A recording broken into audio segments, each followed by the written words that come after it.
अस्सलाम वालेकुम। Welcome back to MMS farming. मैं हूं मोहम्मद मोहसिन शफीक। आज हम घर में लहसुन लगाने जा रहे हैं। जिस तरह की सर्दियां स्टार्ट हो रही हैं तो हम सबके घरों में हरा लहसुन बहुत ज़्यादा इस्तेमाल किया जाता है, ख़ास तौर पे साग जो सौगात है इस मौसम की। और पंजाब, सिंध, पूरे पाकिस्तान में, बल्कि पाकिस्तान से बाहर भी लोग बड़े शौक से खाते हैं और इसकी बड़ी डिमांड है। और उसका एक लाजमी जुज़ समझा जाता है हरे लहसुन को। हरा लहसुन खास तौर पर बड़े शहरों में हम अगर खरीदने के लिए जाते हैं बाजार से, तो सबसे पहली चीज़ तो ज़हन में आती है कि पता नहीं ये साफ़ पानी में लगाया गया है या नहीं, इसको पानी किस तरह का लगाया गया, किस तरह की कंडीशन में इसको लगाया गया, क्या ये हाइजेनिकली साफ़ है भी या नहीं है। तो इस चीज़ से बचने के लिए हम इसको घर में उगा सकते हैं, और घर में अगर हम इसके 2 से 3 गमले लगा लें तो हमारे किचन की ज़रूरत बड़े अच्छे तरीके से पूरी हो सकती है। फिर घर में लगाने की वजह से हमें ये पता होगा कि हमने इसको क्या खुराक दी है, हमने इसको किस तरह से लगाया है। तो इस चीज़ को आज हम डिस्कस करेंगे। सबसे पहले हम देखते हैं कि मिट्टी हमने किस तरह से तैयार करनी है। मिट्टी इसको लगाने के लिए अगर आप नर्सरी से लेकर आ रहे हैं तो वो तो जेन्युइन सी बात है कि वो फर्टाइल सॉइल ही होती है, उसमें किसी चीज़ की डालने की ज़रूरत नहीं पड़ती। लेकिन अगर गमले या ग्रो बैग्स या क्यारियाँ आपके पास ऑलरेडी घर में हैं और उसमें आप फार्मिंग करते हैं किसी भी चीज़ की, उसमें पौधे हो सकते हैं, उसमें कोई सब्जियां हो सकती हैं, कुछ भी अगर आप लगा रहे हैं, तो डेफिनेट सी बात है कि उस मिट्टी में फर्टिलिटी उतनी ज़्यादा नहीं होगी। तो उस चीज़ को ओवरकम करने के लिए हम उस मिट्टी में 10 से 20% जो नेचुरल डिकम्पोज है वो डाल देंगे, या जिसको हम आम जुबान में गोबर की खाद कहते हैं या हम उसको रूढ़ी कहते हैं। तो वो आप उसके अंदर मिक्स कर लें। मिक्स करने के बाद उसकी गोडी करें, मिट्टी को बारीक करें। बारीक करने के बाद उसको प्लेन कर लें, मतलब लेवल कर लें उसको। लेवल करने के बाद अब हम आते हैं लहसुन के सीड की तरफ। तो लहसुन का बीज असल में वही लहसुन होता है जो सूखा लहसुन हम आम पूरा साल इस्तेमाल करते हैं। उसी लहसुन के एक बल्ब को हम अगर तोड़ेंगे तो उसमें से हमें एक गमले में लगाने के लिए कलियां या पोथियां हमें मिल जाएंगी। उन पोथियों को हमने स्ट्रेट लाइंस में लगाएं। और अगर आप सिर्फ हरा लहसुन इस्तेमाल करने के लिए, किचन की ज़रूरत को पूरा करने के लिए लगा रहे हैं आप, तो उसको आप 2 से 3 इंच पे लगा दें। बल्कि 1.5 से 2 इंच पे भी अगर आप लगाएंगे तो वो आपको ज़रूरत को पूरा करेगा। लेकिन अगर आप उसको लगा रहे हैं मैच्योर करने के लिए, सूखा लहसुन हासिल करने के लिए, पूरा सीजन उसको आप रखना चाह रहे हैं, तैयार करना चाह रहे हैं, तो वहां पे आप उसको 4 इंच के डिस्टेंस पे लगाएंगे।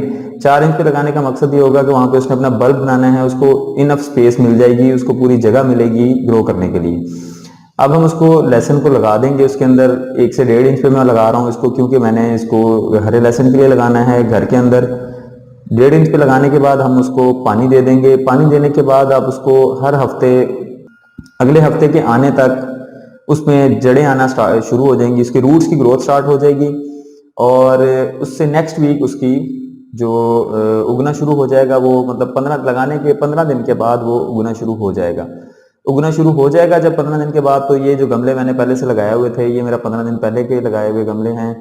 इसमें से हम जो जड़ी बूटियां इसमें उगी हुई हैं उनको हम निकाल देंगे, इसको मतलब साफ कर देंगे। साफ करने के बाद अगर मिट्टी बहुत ज़्यादा सख्त हो गई है तो उसकी थोड़ी बहुत आप गोडी भी कर सकते हैं। इसमें अब हम थोड़ी सी डीएपी ऐड करेंगे ताकि इसकी ग्रोथ जो है वो अच्छी हो सके। डीएपी अगर छोटा गमला है तो उसमें आप 10 से 15 दाने डाल दें। अगर गमला थोड़ा बड़ा है आपका तो वहां पे आप उसको 20 से 25 दाने डाल दें।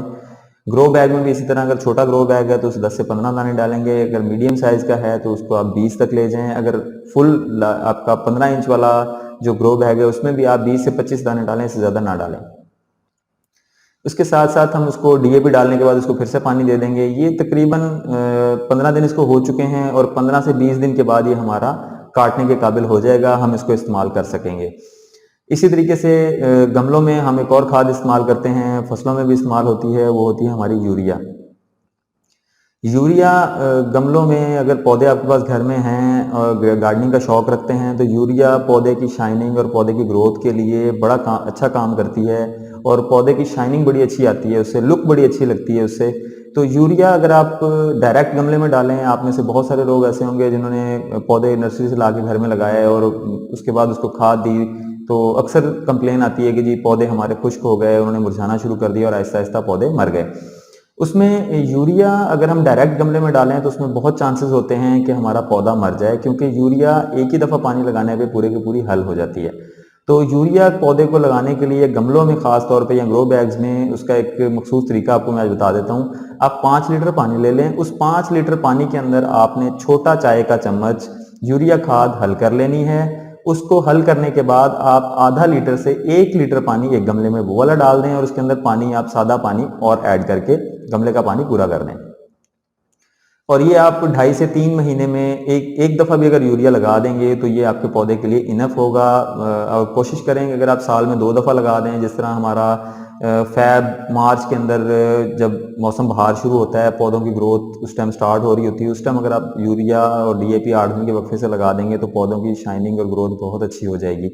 और इसी तरीके से नेक्स्ट इसको सितंबर अक्टूबर के अंदर जब हमारे पौधे ग्रोथ कर रहे होते हैं उस टाइम पे आप एक दफ़ा इसको 8 दिन के गैप से डीएपी और यूरिया आप पानी में डाल के लगा दें तो आपके पौधे जो हैं वो हरे भरे और खुशहाल रहेंगे पूरा साल।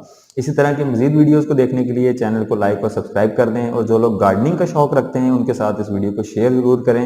अपना ख्याल रखिएगा। अल्लाह हाफ़िज़।